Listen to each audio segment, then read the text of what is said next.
तोहरा के तो भूल जाई भले जबरदस्ती केहू से प्यार करे के पड़ी। कि तोहरा के तो भूल जाई भले जबरदस्ती केहू से प्यार करे के पड़ी। आ कि दूसरा खातिर छोड़लू हमके कि अरे दूसरा खातिर छोड़लू हमके। देखिया एक दिन हमसे मिले खातिर तो के इंतजार करेंगे। जहिया वादा से फिर गईलू तहिए नजरी से गिर गईलू।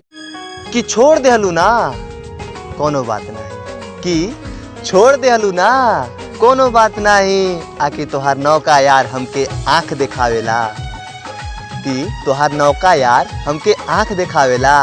अरे ओके समझा दिया। अरे उस सरवा के समझा दिया।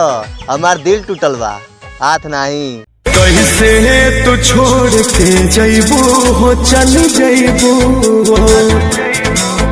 हमरा बिना का रह पैबू।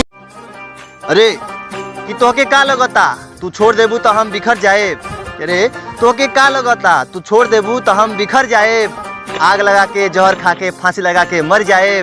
अरे तोहके जाए के बाद तो तू जाए करे जा। तोहके जाए के बाद तो तू जाए करे जा। तोर सहेली के पटाए अब आना पहले दिल्ली शहर जाए।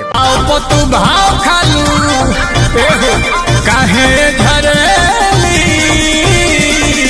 तहरा से निक तहर लागेली सहेली। कि कबो ओढ़नी से मुंहवा छिपा के हंसेलू। आ कि कबो तिरछी नजरिया है दबा के हंसेलू। कि कबो ओढ़नी से मुंहवा छिपा के हंसेलू कबो तिरछी नजरिया दबा के हंसेलू। आ माई क्रिया बड़ी सुपर लागेलू ये करे जा। कि माई क्रिया बड़ी सुपर लागेलू ये करे जा।